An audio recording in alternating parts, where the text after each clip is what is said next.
Assalamualaikum warahmatullahi wabarakatuh. Perkenalkan, saya Wela Abdullasari, NIM 1901664, Prodi Pendidikan Bahasa Indonesia. Nah, di pertemuan kali ini saya akan membahas materi komposisi. Apa sih yang dimaksud dengan komposisi? Nanti kita bahas ya. Nah, materi komposisi ini sendiri terdiri dari 5 bagian. Yang pertama, pengertian komposisi. Yang kedua, ciri-ciri kata majemuk. Yang ketiga, kata majemuk dengan unsur berupa morfem unik. Dan topik yang keempat yaitu fungsi konstruksi majemuk. Dan yang kelima yang akan kita bahas adalah macam-macam kata majemuk. Yang pertama, pengertian komposisi. Komposisi adalah proses pembentukan dengan penggabungan dua kata atau lebih sehingga menimbulkan satu pengertian baru. Misalnya, ada kata rumah sakit, rumah makan, kamar mandi, dan sapu tangan. Proses ini disebut dengan proses pemajemukan. Hasil dari proses pemajemukan atau komposisi ini disebut dengan kata majemuk. Pengertian kata majemuk menurut para ahli. Yang pertama, menurut Keref tahun 1980 halaman 123, kata majemuk adalah gabungan dua kata atau lebih yang merupakan paduan beberapa kata yang membentuk makna baru. Sedangkan menurut Mes tahun 1956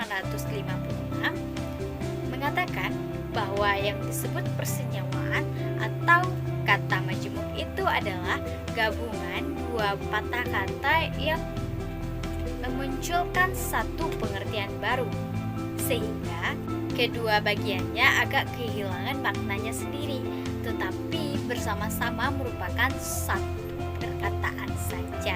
Jadi yang dimaksud kata majemuk adalah kata yang terjadi dari gabungan dua kata yang menimbulkan kata baru dan kesatuan makna. Misalnya, ada kata rumah sakit, keras hati, kamar mandi, dan lain-lain. Mengapa kata majemuk disebut dengan penggabungan dua kata atau lebih sehingga menimbulkan satu pengertian baru? Misalnya kita ambil saja contohnya kata rumah sakit. Rumah merupakan kata nomina atau kata benda, sedangkan sakit merupakan kata adjektiva atau kata sifat. Maka dari itu penggabungan dua kata antara rumah dan sakit ini menjadi satu pengertian baru. Rumah sakit merupakan satu institusi pelayanan kesehatan masyarakat, di mana di dalamnya ada terdapat dokter, pasien, dan lain-lain. Kedua, ciri-ciri kata majemuk. Apa sih ciri-ciri dari kata majemuk tersebut? Yang pertama, kata majemuk unsurnya terdiri dari dua kata atau lebih. Contoh, ada kata kaki tangan, anak istri, dan gula pasir. Yang kedua, kata majemuk mempunyai makna baru yang sama sekali berbeda dengan makna kata unsur-unsurnya. Contoh, anak istri, bukan anak dari istri. Gula pasir, bukan gula yang terbuat dari pasir. Yang ketiga, kata majemuk tidak dapat disisipi dengan kata apapun karena hubungan yang erat di antara unsur-unsurnya. Contoh, rumah makan, bukan rumah untuk makan. Kaki tangan, bukan kaki dan tangan. Keempat, ciri-ciri kata majemuk yaitu unsur-unsur kata majemuk tidak dapat dipisahkan dan tidak mungkin diubah. Contoh, kata mandi dan adik mandi. Ini memiliki dua unsur, yaitu unsur verba dan unsur nomina. Pada bentuk kata adik mandi dapat kita sisipi kata sedang sehingga menjadi adik sedang mandi. Namun pada kata mandi tidak dapat kita sisipi unsur lainnya sehingga tidak dapat mengubah struktur. Maka ini disebut dengan kata majemuk. Yang kelima, ciri-ciri kata majemuk adalah salah satu atau semua unsurnya berupa pokok kata. Misalnya, kata pasukan tempur. Pasukan itu merupakan kata, sedangkan tempur merupakan pokok kata. Yang keenam, ciri-ciri kata majemuk adalah kata majemuk secara sintaksis diperlakukan sebagai kata. Yang ketujuh, kata majemuk mempunyai valensi sintaksis seperti sebuah kata tertentu. Contoh, datang bulan, gulung tikar. Topik yang ketiga adalah kata majemuk dengan unsur berupa morfem unik. Morfem unik merupakan morfem yang hanya dapat berkombinasi dengan satu bentuk tertentu. Unsur unik terikat atau bergantung dengan komponen utama dari rangkaian yang membentuk kata majemuk itu. Misalnya, kata terang benderang yang terdiri dari dua unsur, yaitu kata terang dan kata benderang, yang merupakan unsur morfem unik. Karena kata benderang tidak bisa dikombinasikan selain dengan kata terang. Topik yang keempat yang akan kita bahas adalah fungsi konstruksi majemuk. Contoh, kambing hitam. Kambing merupakan kelas kata nomina, sedangkan hitam merupakan kelas kata adjektiva. Jika kedua kata ini berpadu, maka menjadi kelas kata nomina. Konstruksi majemuk dalam morfem bisa berfungsi untuk merubah kelas kata karena diakibatkan penggabungan unsur-unsurnya.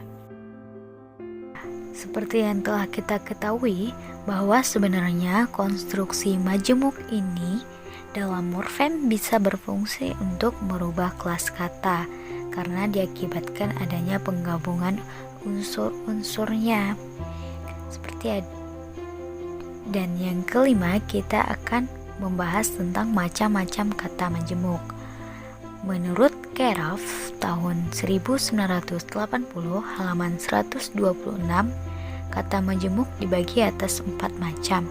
Keempat macam tersebut dijelaskan sebagai berikut. 1. Ada duan-dua. Penggabungan itu mempunyai derajat yang sama atau bersifat kompulatif, artinya kata majemuk duan-dua ini bersifat eksosentris, contohnya laki bini, tua muda, besar kecil, dan sanak saudara. Yang kedua ada tatpurusa. Kata majemuk yang bagian kedua memberi penjelasan pada bagian yang pertama, sifatnya endosentris. Yang termasuk golongan ini hanyalah kata-kata majemuk yang bagian keduanya terdiri dari kata benda, kata kerja atau kata tugas, matahari, sapu tangan, rumah makan, kamar tidur, rumah sakit, dan lain-lain. Yang ketiga ada karma daraya. Bagian kedua menjelaskan bagian pertama, tetapi bagian yang menjelaskan itu terdiri dari kata-kata sifat. Kata majemuk semacam ini juga bersifat endosentris, misalnya orang tua, rumah besar, rumah adat, hari besar, dan lain-lain.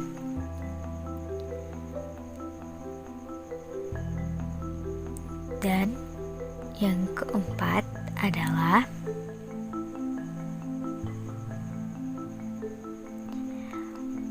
bahufrihi. Kata majemuk ini sebenarnya adalah kata majemuk duan-dua atau tatpurusa, tetapi berfungsi untuk menjelaskan satu kata benda lain. Contohnya Bumi Putra, Maharaja, Purbakala. Nah, itulah penjelasan materi tentang komposisi atau kata majemuk. Yang pertama tadi kita sudah membahas tentang pengertian kata majemuk. Yang kedua adalah ciri-ciri kata majemuk. Yang ketiga, kata majemuk dengan unsur berupa morfem unik. Yang keempat, fungsi konstruksi majemuk. Dan yang kelima adalah macam-macam kata majemuk. Sekian dan terima kasih atas perhatiannya. Sekian presentasi materi komposisi dari saya. Terima kasih atas perhatiannya. Mohon maaf bila ada kesalahan. Wassalamualaikum warahmatullahi wabarakatuh.